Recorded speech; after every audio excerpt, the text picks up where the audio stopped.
जय हिंद मेरे प्यारे ब्रिजेशियन टॉपर। क्या हाल चाल। उम्मीद करता हूँ सभी लोग बेहतर होंगे और अपनी स्टडी को बहुत बेहतर तरीके से कर रहे होंगे। जैसा कि आप सभी को पता है साथियों, धीरे धीरे आप सभी का बोर्ड एग्जाम आप सभी के करीब आ रहा है और ये बोर्ड एग्जाम आपको कभी कभी डर भी पैदा कर रहा है मन में। और इसी घड़ी में जब बात आती है मैथ की लेकर के तो अधिकतर बच्चे घबरा जाते हैं। पिछले कई दिनों से मैं कई चैप्टर्स के इंपॉर्टेंट क्वेश्चंस आपको बताते आ रहा हूं और आज इस वीडियो में मैं साथियों चैप्टर 5 के इंपॉर्टेंट क्वेश्चंस को कराने वाला हूं। ये वीडियो साथियों 2 पार्ट में भी हो सकती है।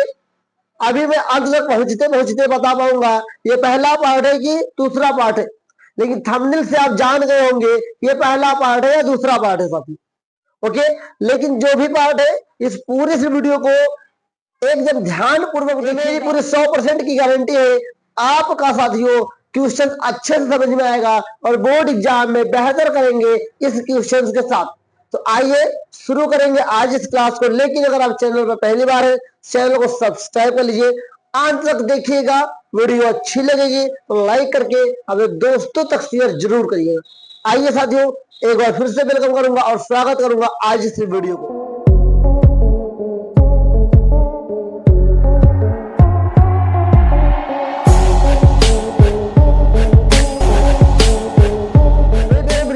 जैसा कि सबसे पहला सवाल ये चैप्टर 5 के एक्सरसाइज 5.1 का सवाल है और ये बहुत इंपॉर्टेंट सवाल है। हमें बताना है इस घटना से सकता है या नहीं बन सकता है। आइए हल करते हैं। हल लिखेंगे, ध्यान दीजिएगा। सबसे पहले देखें तो हमारे पास मिश्र धन का एपी बनाना है और हमारे पास जो राशि देखिए रखिए, राशि का मतलब जो 1000 है ये हमारा ए का काम करेगा। अगर आप 5वें चैप्टर को पढ़े होंगे तो आपने देखा होगा कि एपी बनाने के लिए क्या होना चाहिए, ए प्लस डी होता है, फिर ए प्लस 2डी होता है, ऐसा डाट डाट डाट करके ए प्लस एन डी होता है, मतलब ए एन बोल सकते हैं आप इसे। ऐसे आगे बढ़ता जाएगा। ए का मतलब होता है प्रथम पद। क्या होता है? ए का मतलब होता है प्रथम पद, याद रखिएगा। ए का मतलब प्रथम पद। डी का मतलब सार्व अंतर, इंग्लिश में बोलते हैं कॉमन डिफरेंस, सार्व अंतर। ओके, ये बहुत इंपॉर्टेंट है। यानी क्या है? पदों की संख्या,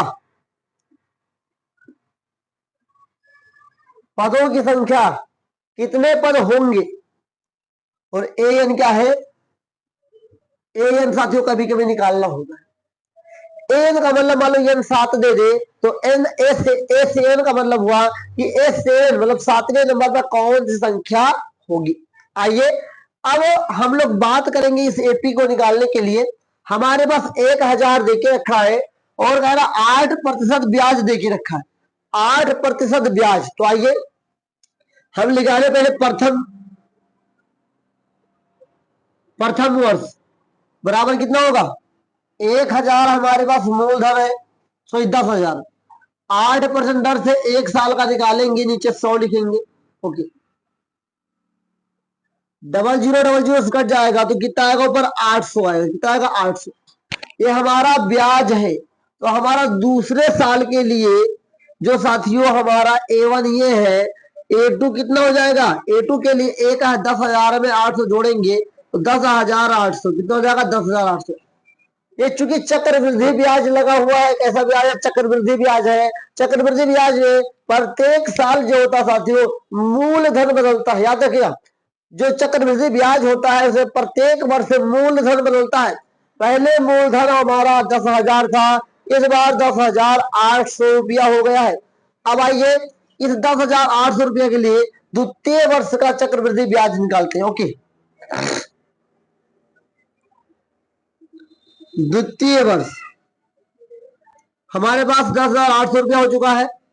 ब्याज 8% है, साल 1 लगेगा, नीचे 100 लगेगा। 00 कट जाएगा, 8 8 64, 8 1 8। तो हमारे पास कितना हो गया है?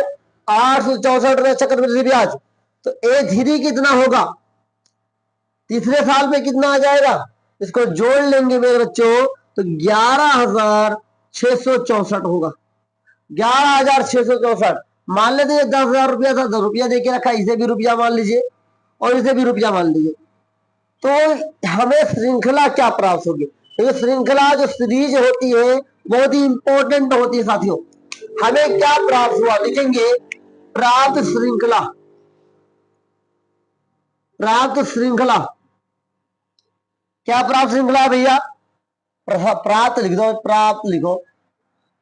ओके, प्राप्त श्रृंखला पहले हमारे पास कितना था? 10,000 रुपया था। फिर हमारे पास कितना हो गया? 10,800 रुपया हो गया। फिर हमारे पास कितना हुआ? 11,664 हुआ। डॉट डॉट डॉट लगाते रहिए। अब हमें बताना ये एपी है कि नहीं है। याद करिए साथियों, एपी जब मैंने आपको पढ़ाया था तो याद रखिए एपी के लिए होता क्या है। एपी के लिए इन सभी का डिफरेंस बराबर होना चाहिए, मतलब डी का मान सब में बराबर होना चाहिए। डी कैसे निकालेंगे? तो पहले D1 निकालेंगे। D1 बराबर क्या है? A2 minus A1। A2 का मान कितना है? 10,800 रुपया है, माइनस कितना है यहाँ पे? 10,000 है। कितना आएगा? 800 आएगा। कितना आएगा? 800। अब D2 निकालेंगे तो हो जाएगा A3 माइनस A2। A3 का मान कितना है? 11,664 माइनस 10, 800। कितना आएगा बच्चों? ये 864 आएगा। हमारे पास पहले D का मान कितना था? 800। इस बार D2 का मान कितना हो गया? 864। मतलब D तो बराबर नहीं है, और जब तक D बराबर नहीं होगा तब तक ये P नहीं कहलाएगा। तो लिखेंगे जैसे मैंने किया वैसे ही आपको करना है, बस ये सब मत लिखिएगा, ये मैं आपको समझाने के लिखा हूं, ये सब आपको नहीं लिखना एग्जाम में, ऐसे ही करना जैसे मैंने आपको किया करके दिखाया है। ओके, तो लिखेंगे चूंकि D1 का मान D2 भिन्न भिन्न है, क्या भिन्न भिन्न है, अतः यह एपी नहीं है। उम्मीद करता हूं आपको समझ में आया होगा, और आपको समझने के साथ साथ अब आप किसी को समझा भी ले जाएंगे। आपको प्रैक्टिस करना है, प्रयास करना है, बहुत ही इंपॉर्टेंट प्रश्न है साथियों। आइए अब हम लोग इसके अगले प्रश्न की ओर चलते हैं। आइए हम लोग देखने जा रहे हैं अपने क्वेश्चन नंबर 2 को। साथियों क्वेश्चन नंबर 2 बहुत ही इंपॉर्टेंट है, और आपके बुक में इस प्रकार के 4 से 5 क्वेश्चन है। मैं इसमें से 2 छांटा हूं जो बहुत ही इंपॉर्टेंट है, और इसके आधार पर और प्रश्नों को आप लगा सकते हैं। देखिए सबसे पहले इसमें लिखा है एपी है, रिक्त पदों को ज्ञात करना है, मतलब जो हमें बॉक्स बना है इन पदों को ज्ञात करना है। तो मैंने माना कि मैं हल कर रहा हूं क्वेश्चन नंबर ए। पहले मैंने इसे A1 मान लिया, इसे मैंने A2 मान लिया, इसे मैंने A3 मान लिया, इसे मैंने A4 मान लिया। ओके, यहां पर क्वेश्चन नंबर 1 में देखिए तो क्या देखिए रखा, ध्यान से पहले लिख लो। दिया है कि क्या देखिए रखा? A बराबर 5, A मतलब A1 बराबर, और A4 बराबर कितना देखिए रखा था? जो 9 सही 1/2 मतलब कि 9 दूनी 18 को 19, 19/2 देखिए रखा। A4 का मान हमारे पास है और A का मान है। सबसे पहले आप सभी को देखिए, सभी में हमें जब भी आपको एपी पूरी करनी हो A का मान चाहिए और चाहिए D का मान चाहिए। तो सबसे पहले साथियों D का मान निकालेंगे। D का मान कैसे निकालेंगे? तो मैंने सूत्र बताया हो, देख लो सूत्र को। AN बराबर A प्लस ब्रैकेट में N-1 D। भाई n के जगह पे क्या रखेंगे? n के जगह पे हम यहाँ पे जो नंबर लेंगे उसे रखेंगे। देखिए an से कंपेरिजन कर ले तो अगर A4 को ले ले तो A से A कट जाएगा, n की जगह क्या होगा? 4। तो अगर an की बात देखें, मतलब A4 की बात देखें, तो हमारे पास 19/2 देके रखा है। A का मान हमारे पास 5 देके रखा है, ये ही A1 का काम करेगा। n के जगह पर 4 रखेंगे साथियों, क्योंकि यहाँ पर A4 है, -1 हो जाएगा, और D हमें पता नहीं तो केवल हम D लिख लेंगे।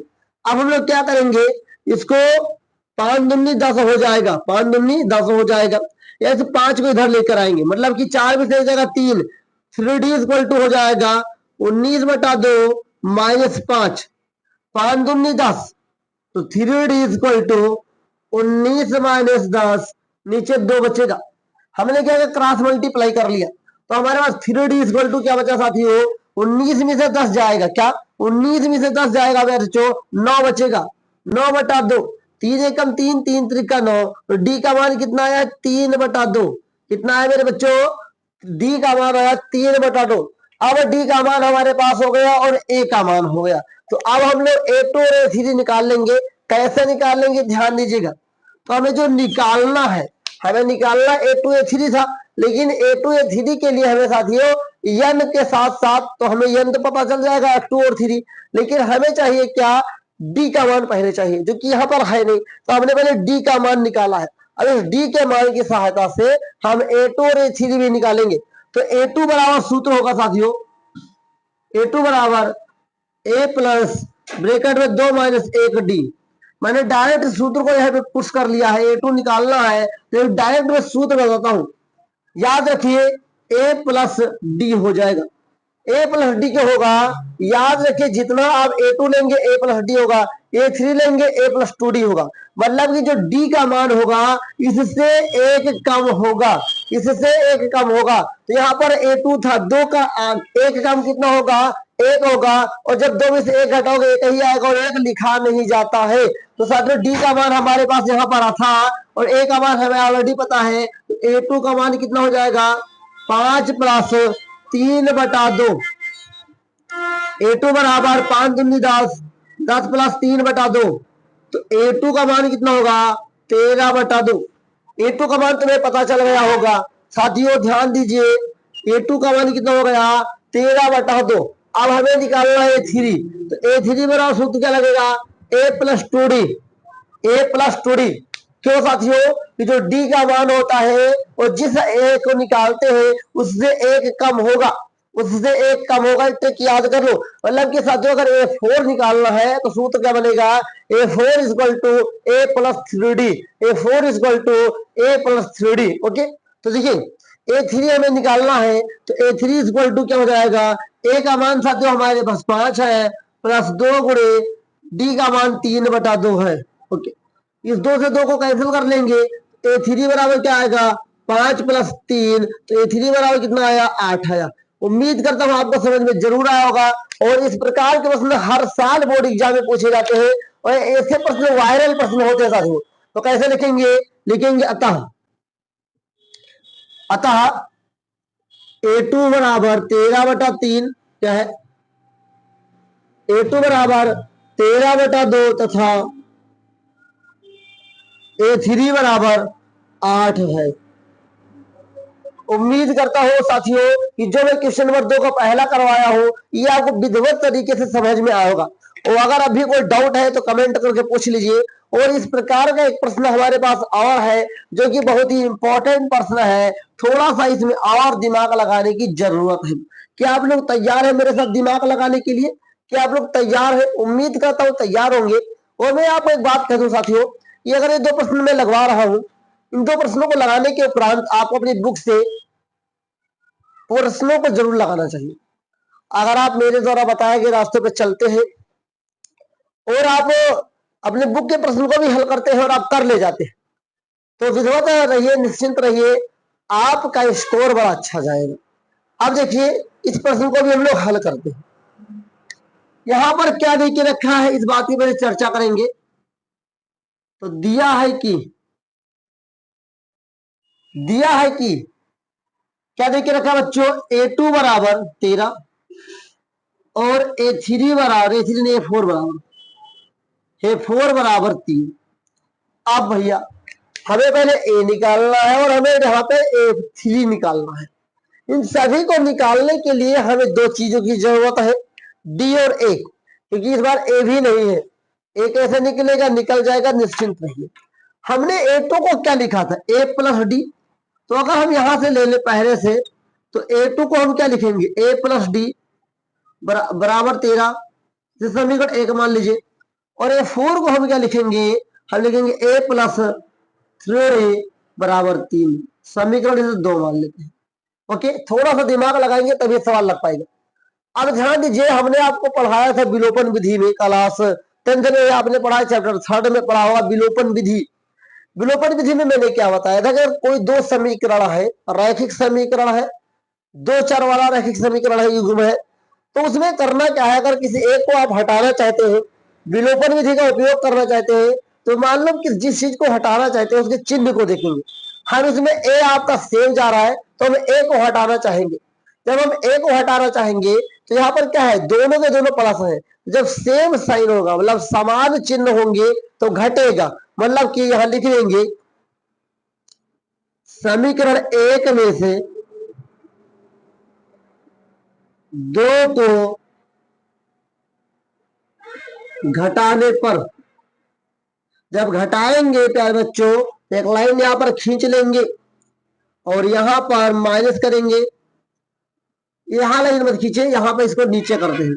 अब a प्लस डी बराबर 13, a plus 3d equal to 3, line खींच के यहां माइनस हो जाएगा, यहां माइनस यहां माइनस, ये हम घटा रहे हैं तो प्लस माइनस से कट जाएगा, प्लस माइनस माइनस, 3 में से जब 1 जाएगा तो 2 बचेगा, ये बात कन्फर्म है। लेकिन चिन्ह लगता है बड़ी संख्या का तो यहाँ पर 3 बड़ा है तो यहाँ पर माइनस लग जाएगा प्यारे बच्चों। और यहाँ पर क्या हो जाएगा, यहाँ पे हो जाएगा 10। क्यों 10 होगा, क्योंकि 13 में से 3 जाएगा। उम्मीद करता हूँ इतना समझ में आ गया होगा। अब हम लोग क्या करने वाले हैं, हम लोग डी बराबर करने वाले हैं 10 बटा माइनस 2 होगा, 2 एकम 2, 2 पंचे 10, तो हम कह सकते हैं डी बराबर कितना आएगा 5। डी का मान तो चलो भाई पता था, पता हो गया, लेकिन अब ए का मान नहीं पता है तो हम इस डी के मान को समीकरण 1 में रखेंगे और हम ए का मान भी पता करेंगे। तो लिखेंगे डी को समीकरण क्या, डी को समीकरण 1 में ऐसा लिखे, डी के मान को क्या, डी के मान को समीकरण 1 में रखने पर, समीकरण 1 आपका ये है a प्लस डी बराबर 13, डी का मान कितना है 5, वहां पर रख देंगे, a प्लस 5 बराबर 13, 5 उधर जाएगा माइनस में होगा तो a बराबर 13 माइनस 5, a बराबर कितना आएगा 10 आएगा, a का मान कितना आया 10 आया। उम्मीद करता हूं आपको समझ में जरूर आया। जब a का मान हमें पता चल गया तो a1 तो हमारा निकल आया। अब हमें निकालना क्या है मेरे बच्चों, ध्यान दीजिए, जब 13 में से 5 जाएगा तो 8 बचेगा तो a का मान 8 आ गया। अब हमें निकालना साथियों यहाँ a3 का मान, तो जब a के मान को हम पुट कर लेंगे और a3 तो लिखेंगे, इसलिए a3 equal to a plus 2d, a का मान 8 आया है और 2 गुणित d का मान आया है 5, तो 8 प्लस 5 दूनी 10 हो जाएगा 18। तो साथियों a3 का मान कितना हो गया 18 हो गया और a का मान कितना हो गया 8 हो गया। उम्मीद करता हूं आपको समझ में आया होगा और जो भी कोई डाउट होगा आप कमेंट में पूछेंगे जरूर, लगातार कमेंट करते रहिए तभी समझ पाएंगे। तो लिखेंगे अतः a1 बराबर 8 तथा a3 बराबर 18 है। उम्मीद करता हूं कि आपको समझ में जरूर आया होगा और अगर कोई डाउट होगा तो कमेंट बॉक्स में पूछेंगे जरूर। मेरे बच्चों ये सारे क्वेश्चंस बहुत ही इंपॉर्टेंट है, आपकी बोर्ड के नजरिए से बहुत ही इंपॉर्टेंट प्रश्न है। और अब जो मैं करवाने जा रहा हूँ क्वेश्चंस, अब जो मैं करवाने जा रहा हूँ वो तो मोस्ट इंपॉर्टेंट क्वेश्चंस है। एक जो अब मैं करवाने जा रहा हूँ वो मोस्ट इंपॉर्टेंट क्वेश्चंस की लिस्ट में आते हैं। ऐसे क्वेश्चन बार बार बोर्ड एग्जाम में पूछे जाते हैं और क्वेश्चन बहुत ही सरल होते हैं बट बच्चे कर नहीं पाते। क्यों नहीं कर पाते, उन्होंने प्रैक्टिस नहीं करके रखा हुआ। लेकिन मेरे प्यारे बच्चों आप लोग तो प्रैक्टिस करेंगे, थम्स अप करिए, लाइक करिए। ओके, तो आइए आगे बढ़ते हैं और अगले प्रश्न को देखते हैं। लेकिन अगर कोई डाउट है तो कमेंट में पूछते रहिए। आइए साथियों आगे अब हम जो प्रश्न करने जा रहे हैं मोस्ट इंपोर्टेंट प्रश्न है। अब एक चीज यहाँ पे मैं आपको थोड़ा सा समझा दूं तब उसके बाद प्रश्न को शुरू करूंगा। होता क्या है कि कभी कभी बच्चे प्रश्न को रट के जाते हैं और रटा हुआ प्रश्न नहीं आता है तो उन्हें दुख होता है, लेकिन जो प्रश्न आया होता है वो पढ़ के रखते हैं। होता क्या है कि मान लीजिए यहां पर ये 11वां पद 38 के जगह पे कुछ दूसरा दे दिया, 16वां पद कुछ दूसरा दे दिया, सवाल सेम है, उसे केवल डाटा बदल दिया। अब डाटा बदलने से आप घबरा जाते हैं तो इसका मतलब आपने अच्छे से प्रैक्टिस नहीं किया है। तो मेरा कहना है आप सभी से कि आप ज्यादा से ज्यादा प्रैक्टिस करिए और प्रैक्टिस करने के साथ साथ जितना ज्यादा हो सके बस आप पीवाईक्यू करिए। भाई साहब पीवाईक्यू मैं करवा रहा हूं, 3 पीवाईक्यू पेपर मैंने आपको एकदम ओरिजिनल पेपर यहां करवाया है। और साथ ही साथ साथियों मैं वही प्रश्न आपको इस समय समझा रहा हूं, पढ़ा रहा हूं, जो पिछले कई विगत वर्षों में पूछे गए हैं और इस प्रकार के प्रश्न पूछे ही जाते हैं। बस आप प्रैक्टिस करके जाइए। जैसे कि प्रश्न लिखा हुआ बहुत ही सरल है लेकिन देखने में बड़ा कठिन है। उस एपी का 31वां पद ज्ञात कीजिए। आइए सवाल बनाना प्रारंभ करते हैं। 31वां पद मैं ट्रिक बता रहा हूं, जहां पर हुआ लग जाए इसका मतलब ये यन का मान देके रखें। किसका? यन का मान। जहां पर हुआ दिख जाए, वहां पे चांद की बिंदी दिख जाए, वो क्या है? वो साथ एन का मान है। तो सबसे पहले हमें 31वां पद ज्ञात करना है। पद ज्ञात करना है तो A31 हम पूछ के रखा है। सबसे पहले A31 हमसे पूछ लिया है। A31 पद क्या हुआ? किसका? जिसका 11वां पद 38 दे के रखा है, मतलब दिया है। दिया है क्या देके रखा है? A11 इक्वल टू 38 और A16 इक्वल टू, ध्यान दीजिएगा, A16 इक्वल टू 73। ये प्रश्न बहुत ही इंपॉर्टेंट है और सरल भी है। आपको करना है और प्रैक्टिस के साथ करना है, बस आपको घबराना नहीं। ध्यान दीजिए। अब अगर हम लोग इसको करना चाहेंगे तो कैसे करेंगे? A11 को मैं खोलूंगा तो क्या हो जाएगा? A11 को खोलूंगा तो A प्लस 10D हो जाएगा इक्वल टू 38। क्योंकि मैंने आपको बताया है कि जो D का मान होता है वो n के मान से 1 कम होता है। इसे हम समीकरण 1 मान लेते हैं और 16 को लिखेंगे A प्लस 15D बराबर 73, समीकरण 2। अब मेरे बच्चों, जैसा कि मैंने आपको प्रश्न संख्या इससे पहले वाला हल करवाया है, समीकरण 1 और 2 बन गए। यहां पर विलोपन विधि का उपयोग करेंगे और लिखेंगे समीकरण 1 व 2 से, ठीक है, 2 से ब्रैकेट में लिख देंगे विलोपन विधि। ओके, जब विलोपन विधि का उपयोग करेंगे तो A प्लस 10D बराबर 38, A प्लस 15D इक्वल 73। अब क्या होगा? ये घट जाएगा, ये भी घटेगा और ये भी घटेगा, तो प्लस माइनस ये तो कट जाएगा। ओके, यहाँ पर मैंने क्रॉस लगाया लेकिन आगे पीछे हो गया। यहाँ पर ये दोनों कट जाएंगे माइनस से। यहाँ पर क्या होगा? प्लस माइनस माइनस, 15 में से 10 जाएगा, माइनस का 5 और डी बचेगा। यहाँ पर 73 में से जब 38 जाएगा तो मेरे बच्चों कितना बचेगा? यहाँ पर 13 में से 8 जाएगा तो 5 बचेगा। ओके, यहाँ पर 6 में से 3 जाएगा तो 3 बचेगा और भी माइनस का बचेगा। तो पहले बच्चों 5 एकम 5, 5 होते 35 और डी का मान कितना आया? फिर बच्चों 7 आया। अब डी का मान जब 7 आ गया तो इस डी के मान को कहां पर फेंकेंगे? डी के मान को फेंक देंगे समीकरण 1 में। क्या लिखेंगे? क्या लिखेंगे? डी के मान को समीकरण 1 में,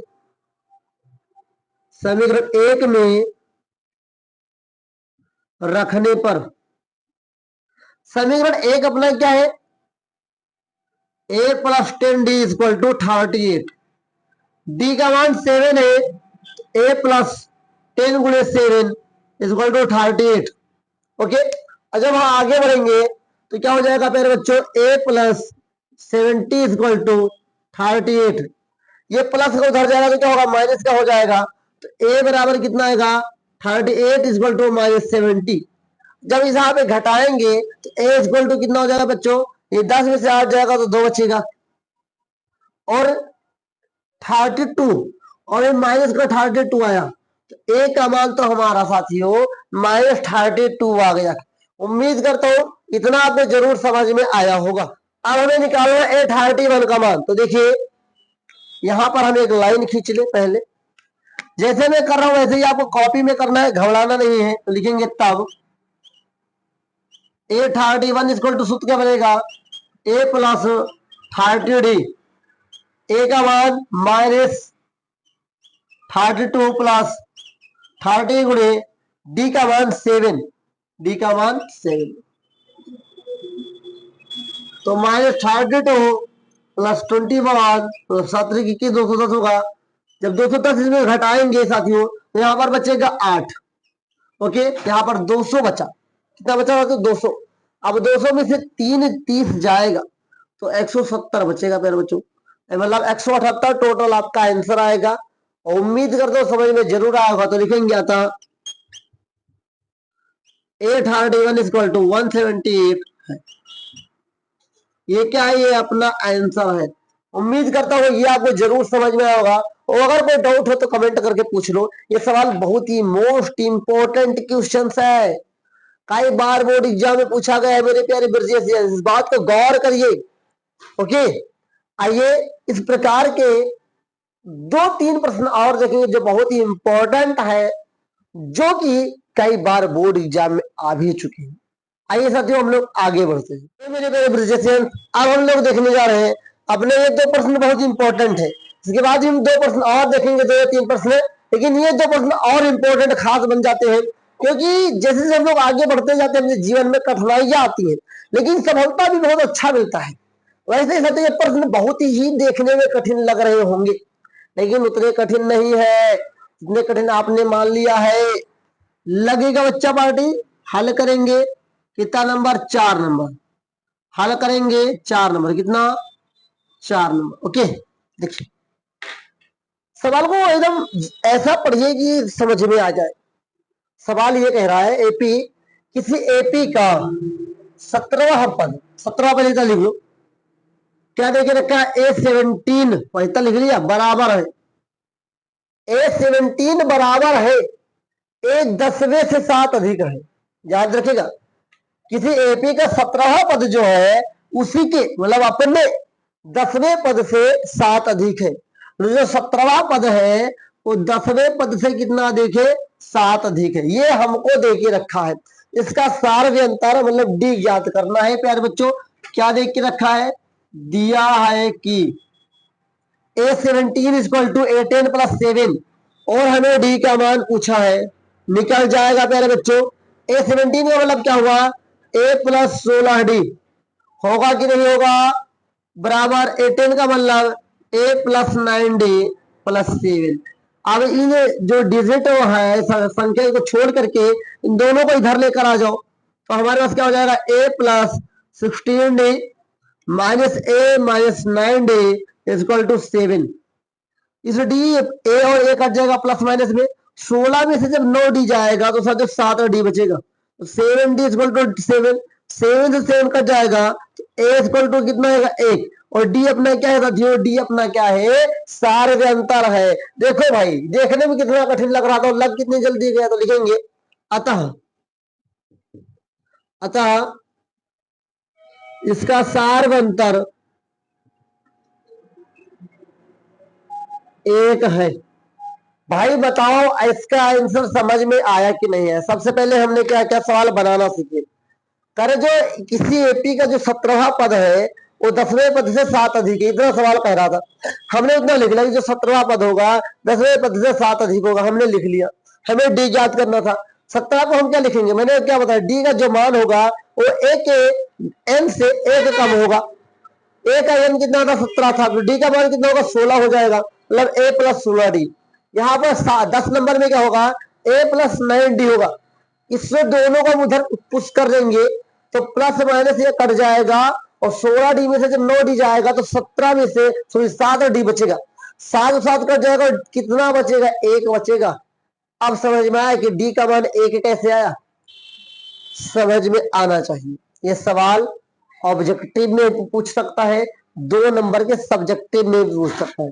आप तैयार रहेंगे और करके आएंगे, क्योंकि आप बीएससी वाले हैं। बीएससी वाले सपने बड़े देखो, मंजिलें आपको जरूर मिलेंगी, बस आपको मेहनत करना है। समय को और पॉजिटिव करते हुए क्वेश्चन नंबर 5 को लगाते हैं, मैं इसको रफ करता हूं। आइए इस क्वेश्चन नंबर 5 को देखते हैं, हल करेंगे। बहुत ही इंपॉर्टेंट प्रश्न है हम सभी के लिए, कई बार बोर्ड एग्जाम में पूछे गए हैं इसी प्रकार के प्रश्न। लिखा 2 समांतर श्रेणियों का सारवंतर समान है, मतलब जो डी का मान है बराबर है, यदि इनके 100वें पदों का अंतर 100 है तो इनके 1000वें पद का अंतर क्या होगा। आइए पहले सवाल दे के रखा उस पर हम काम करते हैं। लिखेंगे पहले माना, माना पहली एपी बराबर a comma a d comma a plus 2d comma a plus 3d dot dot dot dot, और दूसरी एपी बराबर हम मान लो super dash a dash comma a dash plus d. D हमें क्यों नहीं बदल रहे कि यहां लिखा है सारे अंतर समान होगा, डी का मान बराबर होगा, डी रहेगा, ए बदलेगा केवल। A comma plus 2d comma a comma a dash 3d dot dot dot. अब कह रहा है इसके सौवे पदों का अंतर 100 है। ध्यान दीजिएगा, सौवे पदों का मतलब क्या हुआ, मतलब कि ए 100 माइनस, ध्यान दीजिएगा, ए डैश 100 बराबर 100 देके रखा है। ये क्या है, दिया है। ध्यान दीजिएगा, ये सवाल में देखिए रखा है साथियों कि ए पहली एपी का 100वां पद है और दूसरी एपी के 100वां पद का अंतर कितना 100 है। तो इस ए को हम कैसे लिखेंगे, इसको लिख सकते हैं हम लोग ए प्लस 99d माइनस, इसको लिखेंगे ब्रैकेट के अंदर a dash plus 99d equal to 100। अगर हम इस माइनस के अंदर मल्टीप्लाई करेंगे तो a plus 99d minus a dash minus 99d equal to 100 आएगा। पर बच्चों हम क्या करेंगे, यहां पर हम चाहेंगे कुछ हल करने के लिए तो प्लस माइनस ये तो कट जाएगा। ओके, यहां पर क्या बचने वाला है, a comma so a minus a dash equal to 100। इसे समीकरण हम एक मान लेंगे, उसे एक बॉक्स में हम लोग क्या कर देंगे, बंद कर देंगे। ध्यान दीजिए, इसे समीकरण हम एक मान लेंगे और इसे एक बॉक्स में बंद कर देंगे।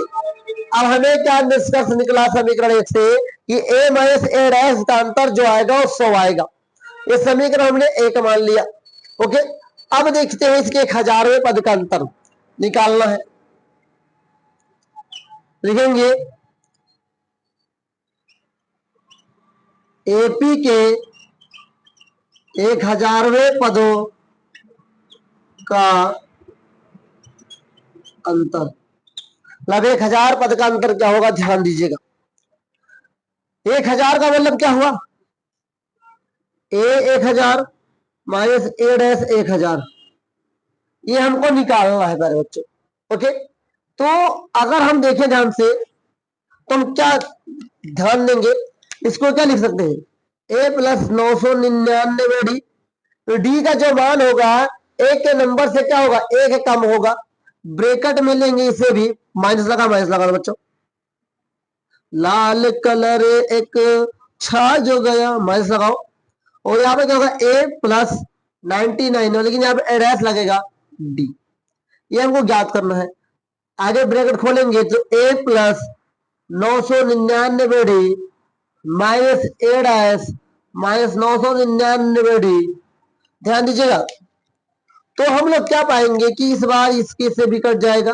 अब आपके पास क्या बचेगा, ए माइनस ए डैश, क्योंकि हम लोग पहले जान चुके हैं साथियों कि ए माइनस ए डैश। ध्यान दीजिएगा, बचा तो लिखेंगे अतः a minus a dash equal to 100। कहां से, समीकरण एक से लिख देंगे, समीकरण एक से। ठीक, तो हम कह सकते हैं इसलिए इस एपी के क्या, इसलिए इस एपी के 1000वें पदों का अंतर भी 100 होगा। यही आपका क्या है मेरे बच्चों, आंसर है। उम्मीद करता हूं कि क्वेश्चन समझ में आया होगा। बहुत ही आसान तरीका है, बहुत ही म्यूचुअल, बहुत ही आरामदायक सवाल है। बस आपको प्रैक्टिस करने की जरूरत है। जब तक आप प्रैक्टिस नहीं करेंगे नहीं लगने वाला है। प्रैक्टिस कर ले जाएंगे, सवाल लग जाएगा। अब हमें एक से दो प्रश्न आज और बताना है, फिर इसके नेक्स्ट वीडियो में, मतलब ये पार्ट फर्स्ट हो गया, इसके पार्ट सेकंड में हम लोग कुछ और इंपॉर्टेंट प्रश्नों के बारे में बात करेंगे। अभी जो हमने बात कर रहे हैं ये पदों की संख्या ज्ञात करना हुआ, पदों का अंतर ज्ञात करना हुआ, लेकिन जब हम नेक्स्ट सेशन लेंगे तो पदों का योगफल निकालना सीखेंगे। वहां से भी कई सारे प्रश्न आपके बोर्ड एग्जाम में आए हुए हैं। और अगले जो क्लास होगी आपकी, इसी अभी ये क्लास खत्म नहीं, इसके बाद अभी 2 सवाल 3 अभी बताऊंगा, 2 से 3 सवाल बहुत मोस्ट इंपोर्टेंट, उसे भी बताना है। अगली इसके बाद जो नेक्स्ट क्लास आएगी उसमें हम PYQ इसी चैप्टर के देखने वाले हैं। और उस PYQ में वे भी एक्सरसाइज जो 5.3 है उसके मोस्ट इंपोर्टेंट क्वेश्चन लेकर आऊंगा। मतलब इस क्लास, ये क्लास आपके लिए इंपॉर्टेंट है भी, और इसके नेक्स्ट आने वाली जितने भी क्लासेस हैं सब इंपॉर्टेंट है। और मैं कहता हूं कि 2025 में BSc के द्वारा जितने भी क्वेश्चन गेस किए जाएंगे सभी प्रश्न आपके बोर्ड एग्जाम में आने वाले हैं, अगर कोई त्रुटि ना हुई तो। ओके, आइए साथियों इसी क्रम में हम लोग आगे बढ़ते हैं। अब आइए साथियों ये 2 प्रश्न हम लोग और देख लेते हैं। बाकी आपको अपने बुक से प्रैक्टिस जरूर करना है। जो मैं सवाल बता रहा हूं मोस्ट इंपोर्टेंट क्वेश्चन है, इसको तैयार करने के बाद इस पे आधारित 2-3 प्रश्न हर बुक में है, NCERT में भी है, वो प्रश्न जरूर आप लोग हल करिएगा, जिससे होगा कि आप ये तो जान जाएंगे, इसके साथ साथ आपका प्रैक्टिस भी हो जाएगी। अगर हम बात करें हल करेंगे अपने क्वेश्चन नंबर 6 को, यहां पर लिखा हुआ साथियों है 3 अंकों वाली कितनी संख्याएं हैं जो 7 से विभाज्य है। अब 7 से पूरा का पूरा विभाजित तो हो जाएंगे। 3 अंकों की बात की जा रही है, मतलब 100 से लेकर के 1000 के बीच की बात की गई। ये जैसे 1000 लिखोगे तो 4 अंक हो जाएगा, 100 से छोटा लिखोगे 2 लिखेगा, मतलब कि 100 से लेकर 299 तक की बात की जा रही है। तो सर 100 तो 7 से विभाज्य नहीं होगा। तो आखिर 100 के बाद कौन ऐसी संख्या है जो 7 से विभाज्य होगी प्यारे बच्चों? तो 105, याद रखिएगा। पहली संख्या क्या है? 105। फिर क्या है? 112। 7 से भाग कर लो, 7 एकम 7, 3 बचेगा 35, 7 बच्चे 35, 7 एकम 7, 7 42। फिर कितना? 7, 119। फिर 126, कितना? 126। Dot dot dot dot. अब 999 से पहले देखना है कि 7 से कौन कटेगा। तो आइए 998 को ट्राई करके देखते हैं 7 से कटेगा कि नहीं कटेगा। तो 7 से काटना है, किससे काटना है? 7 से। 7 एकदम 7, 2 बचेगा 29, 7 चौक 28, 1 18, नहीं कटेगा। चलो इसमें 7 घटा लो, इसमें 994 एक बार चेक कर लीजिए आप लोग। 7 एकम 7, 2 बचेगा 29, 7 चौक 28, और 7 चौक 28, 1 बचेगा 14, 7 दूनी 14। ये पूरा का पूरा कटा, मतलब कि शुरुआत होगा 105 से और अंतिम संख्या होगी 994। बहुत ही इंपॉर्टेंट संख्या है, बहुत ही इंपॉर्टेंट क्वेश्चन से ध्यान पूर्वक देखिएगा। ये दोनों प्रश्न बहुत ही इंपॉर्टेंट है, ध्यान दीजिए। 105 से शुरुआत होगा और 994 अंतिम अंक होगा जो कि 7 से विभाजित होगा। तो यहां से अगर हम ए का मान निकालें तो ए का मान कितना है साथियों? 105। ओके, डी का मान निकालेंगे, सूत्र होता है A2 माइनस A1। अब हम A2 क्या लेंगे? यहां पर 112 होगा माइनस 105, तो डी बराबर कितना आएगा साथियों? 7 आएगा। ओके, ये क्या लास्ट में जो ये होता है ये AN का मान होता है 994 देखिए रखा। कितने संख्याएं विभाजित होती, मतलब नंबर ऑफ टर्म्स पूछा है, n का मान निकालना है। इतना अगर समझ गए तो ये सवाल आपसे लग जाएगा, कोई डाउट की बात नहीं है। ओके, नहीं समझ पाओगे बहुत दिक्कत होगी। आइए n का मान निकालने के लिए लिखेंगे n बराबर a प्लस ब्रैकेट में n माइनस 1 डी से, ये अपना एक सूत्र है। ओके, an क्या है? पदों की संख्या निकालना है, पद है 994, अंतिम पद है आपका, बराबर a का मान 105 प्लस n माइनस 1, डी का मान कितना साथियों? 7 है। ओके, ये प्लस में जाएगा तो माइनस में हो जाएगा, तो हम कह सकते हैं n माइनस 1 गुणे 7 इक्वल टू 994 माइनस 105। ओके, कितना साथियों? माइनस 105। ओके, तो n माइनस वन गुणे 7 इज इक्वल टू 14 में से 5 जाएगा तो 9 बचेगा। ओके, 8 यहां पर बचेगा और यहां पर कितना बचेगा, यहां पर भी साथियों आपका 8 ही बचेगा। ओके, उम्मीद कर रहा हूं धीरे धीरे आपको समझ में आ रहा है। अब हम लोग क्या करेंगे, 7 को यहाँ गुणे में नीचे आएगा, भाग में हो जाएगा, तो n minus one is equal to 889 गुणे 7। ओके, समझिएगा धीरे धीरे मैं क्या समझाना चाहता हूं आपको। तो 7 एकम 7, 7 एकम 7, 1 बचेगा 18, 7 दूनी 14, 4 बचेगा 49, 7 सत्ता 49, कितना है 127। तो n माइनस वन कितना आया, 127 आया। ये माइनस में उधर जाएगा तो प्लस में हो जाएगा, तो n बराबर 127 प्लस 1, तो n बराबर कितना होगा 128। उम्मीद करता हूं ये आपको समझ में जरूर आ गया होगा। तो अब हम लोग क्या लिखेंगे, हमें क्या निकालना था, 3 अंकों वाली कितनी संख्या 7 से विभाज्य होंगी, तो लिखेंगे अतः 3 अंकों वाली 128 संख्याएं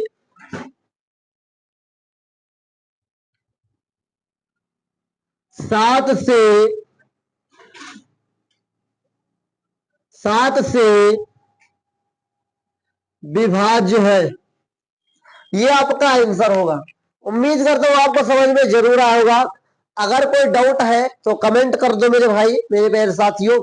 बहुत ही इंपॉर्टेंट क्वेश्चन है, बहुत ही निचोड़ है। 2 एक्सरसाइज के 2 अभी मैंने शुरुआत से अभी तक जो लगवाया है, 2 एक्सरसाइजों का बहुत ही निचोड़ है।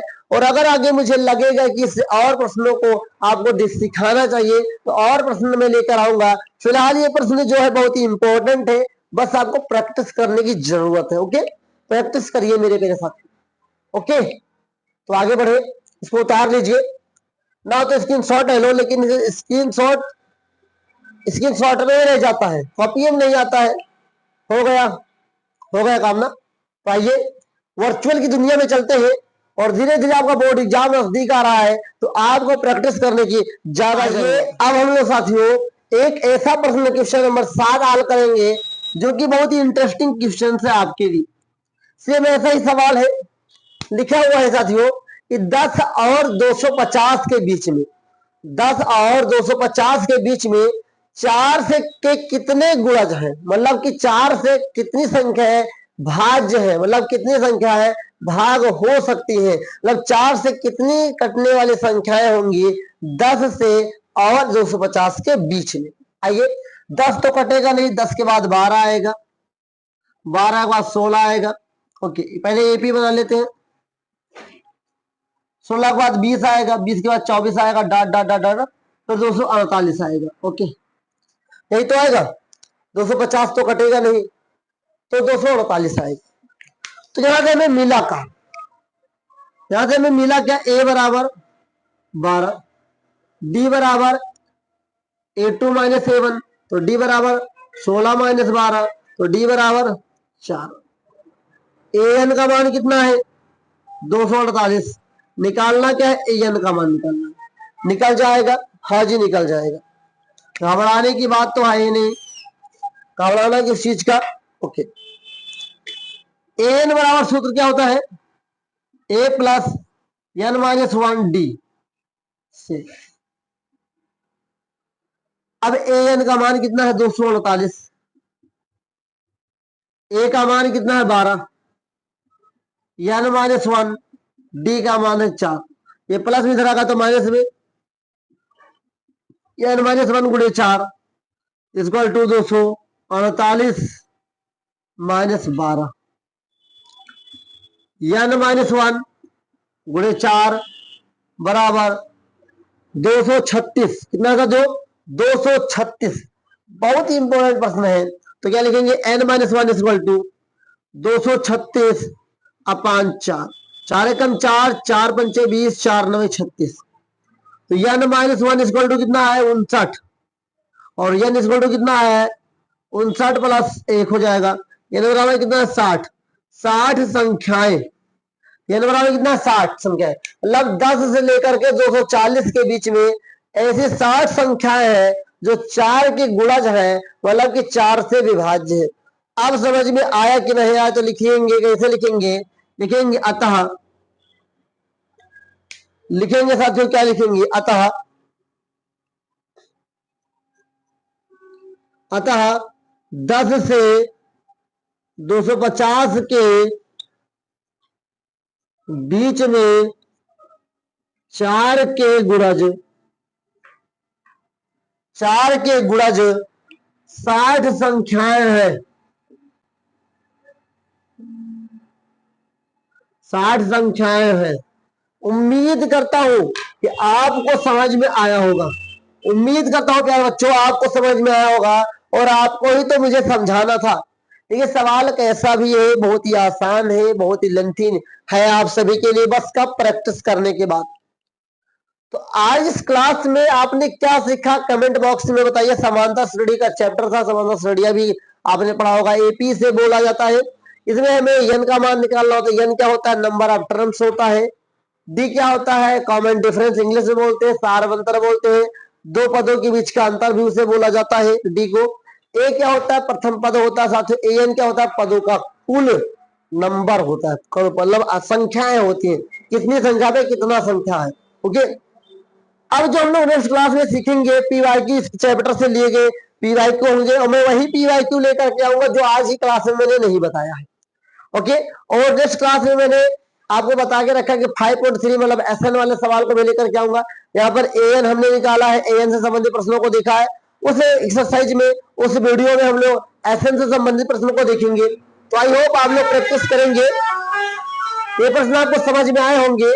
आप लोग घर पे इससे संबंधित जितने भी प्रश्न हैं आपकी बुक में प्रैक्टिस करिए। कोई डाउट हो कमेंट करिए और कांटेक्ट करिए। और आज के लिए इतना ही, बहुत बहुत धन्यवाद अंत तक देखने के लिए। जो भी डाउट हो पूछा करिए, कमेंट करके पूछिए। और कहता हूं ना कि 1 मार्च का आपको पेपर है, उससे पहले पहले सारे इंपोर्टेंट क्वेश्चंस आपके सामने होंगे, बस आप प्रैक्टिस करना मत छोड़िए। आज के लिए मिलेंगे नए टॉपिक के साथ नेक्स्ट वीडियो में, तब तक के लिए जय हिंद, वंदे मातरम साथियों।